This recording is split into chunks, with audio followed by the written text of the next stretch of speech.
പത്തിയൂർ ഗ്രാമപഞ്ചായത്ത് 2ാം വാർഡിലെ ചെറിയേലിത്തറയിൽ ഭാഗത്ത് കനത്ത വെള്ളക്കെട്ട് ജനജീവിതം ദുസ്സഹമാക്കുന്നു. ഇവിടുത്തെ 8 വീടുകൾ വെള്ളക്കെട്ടിലാണ്. പത്തിയൂർ ഗ്രാമപഞ്ചായത്ത് 2ാം വാർഡിലെ ഏവൂർത്തക്ക് ചെറിയേലിത്തറയിൽ ഭാഗത്താണ് ജനങ്ങൾ വെള്ളക്കെട്ടിൽ ദുരിതം അനുഭവിക്കുന്നത്. ഇവിടുത്തെ 8 വീടുകളോളം വെള്ളത്തിലാണ്.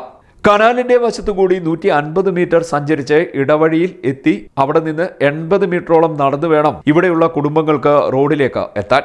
വെള്ളക്കെട്ട് രൂക്ഷമായതോടെ യാത്രാക്ലേശം ഉൾപ്പെടെ ഇവിടെ അനുഭവിക്കുകയാണ്. രോഗികളും വയോധികരും അവശനിലയിലുള്ളവരുമൊക്കെ ഈ പ്രദേശത്ത് ഏറെയാണ്. സ്കൂൾ വിദ്യാർത്ഥികൾ ഉൾപ്പെടെയുള്ളവർ ഏറെ കഷ്ടപ്പെട്ടാണ് കടന്നുപോകുന്നത്. രോഗികളെ ആശുപത്രിയിൽ എത്തിക്കാൻ പോലും ഏറെ കഷ്ടപ്പാടാണ് അനുഭവപ്പെടുന്നത്. 50 വർഷത്തിലേറെ പഴക്കമുള്ള വഴിയാണ് ഇവിടെയുള്ളത്. വെള്ളവും ചെളിയും നിറഞ്ഞ റോഡിലൂടെയുള്ള യാത്ര ദുരിതയാത്രയാണ് ഇപ്പോൾ നാട്ടുകാർക്ക്. സ്വകാര്യ വ്യക്തിയുടെ സ്ഥലമാണെന്ന് പറഞ്ഞ് ഈ വഴി കോൺക്രീറ്റ് ചെയ്യാൻ ഗ്രാമപഞ്ചായത്ത് അധികൃതരും തയ്യാറായില്ല. ഇതാണ് ദുരിതം വർദ്ധിപ്പിക്കുന്നതെന്നും നാട്ടുകാർ പറയുന്നു. കനാലിന്റെ മുകൾ ഭാഗം കോൺക്രീറ്റ് ചെയ്യുവാൻ അനുവാദമുണ്ടായിട്ടുണ്ടെന്ന് ജനപ്രതിനിധികൾ പറയുന്നുണ്ടെങ്കിലും നടപടികൾ ഉണ്ടായിട്ടില്ല. അടിയന്തരമായി തങ്ങളുടെ ദുരിതത്തിന് പരിഹാരമുണ്ടാകണമെന്നാണ് നാട്ടുകാരുടെ ആവശ്യം. CDNet news, Kayamkulam.